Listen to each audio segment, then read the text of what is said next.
ಸಮಯ ರಾತ್ರಿ 2 ಗಂಟೆ. ಇಸ್ವಿ 1954. ಮಡಿಕೇರಿಯ ಆ ನಿರ್ಜನವಾದ ದೇಸಾಯಿ ಎಸ್ಟೇಟ್ ಬಂಗಲೆಯ ಮೇಲೆ ಆಕಾಶವೇ ತೂತು ಬಿದ್ದಂತೆ ಮಳೆ ಸುರಿಯುತ್ತಿತ್ತು. ಆ ರಾತ್ರಿ ಮಳೆಯ ನೀರಿನ ಜೊತೆಗೆ ಆ ಬಂಗಲೆಯ ಒಡೆಯ ಜಮೀನ್ದಾರ್ ಪ್ರಕಾಶ್ ದೇಸಾಯಿಯವರ ರಕ್ತವೂ ಹರಿಯುತ್ತಿತ್ತು. ಒಳಗಿನಿಂದ ಭದ್ರವಾಗಿ ಮುಚ್ಚಿದ್ದ ಕೋಣೆಯಲ್ಲಿ ಪ್ರಕಾಶ್ ಅವರ ಶವ ಕುರ್ಚಿಯ ಮೇಲೆ ಹೊರಗಿತ್ತು.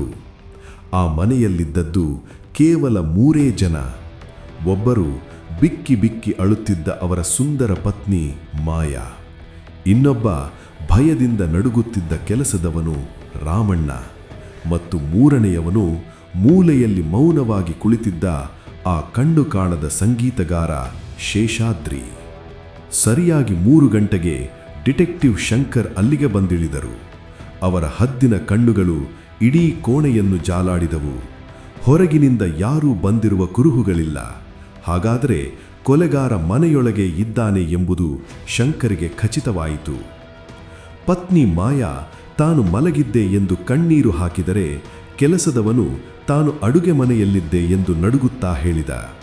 ಆದರೆ ಡಿಟೆಕ್ಟಿವ್ ಶಂಕರ್ ಗಮನ ಸೆಳೆದದ್ದು ಆ ಮೂಲೆಯಲ್ಲಿ ಕುಳಿತಿದ್ದ ಕುರುಡ ಸಂಗೀತಗಾರ ಶೇಷಾದ್ರಿ. ಶೇಷಾದ್ರಿಗೆ ಕಣ್ಣು ಕಾಣುತ್ತಿರಲಿಲ್ಲ ನಿಜ, ಆದರೆ ಆತನ ಕಿವಿಗಳು ಕತ್ತಲಲ್ಲಿ ನಡೆಯುವ ಎಂತಹ ಸಣ್ಣ ಶಬ್ದವನ್ನಾದರೂ ಗ್ರಹಿಸಬಲ್ಲ ಶಕ್ತಿಯನ್ನು ಹೊಂದಿದ್ದವು. ಡಿಟೆಕ್ಟಿವ್ ಶಂಕರ್ ಆತನ ಬಳಿ ಹೋದಾಗ ಶೇಷಾದ್ರಿ ಒಂದು ಬಿಚ್ಚಿ ಬೀಳಿಸುವ ಸತ್ಯವನ್ನು ಹೊರಹಾಕಿದ. ಕೊಲೆ ನಡೆಯುವ ಸರಿಯಾಗಿ 5 ನಿಮಿಷದ ಮೊದಲು ಆತನಿಗೆ ಒಂದು ವಿಚಿತ್ರ ಶಬ್ದ ಕೇಳಿಸಿತ್ತು.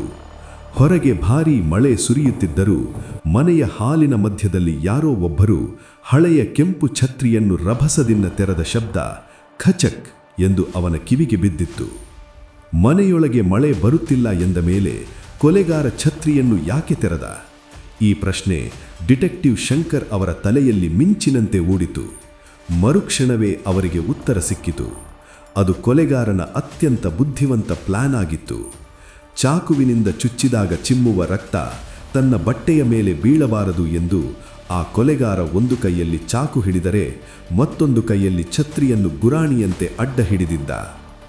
ಡಿಟೆಕ್ಟಿವ್ ಶಂಕರ್ ಸರಸರನೆ ಹೋಗಿ ಬಾಗಿಲು ಹಿಂದಿದ್ದ ಆ ಒಣಗಿದ ಕೆಂಪು ಛತ್ರಿಯನ್ನು ಎತ್ತಿದರು. ಮೇಲ್ನೋಟಕ್ಕೆ ಅದು ಒಣಗಿದಂತೆ ಕಂಡರೂ ಛತ್ರಿಯನ್ನು ಬಿಡಿಸಿ ನೋಡಿದಾಗ ಸತ್ಯ ಬಯಲಾಯಿತು.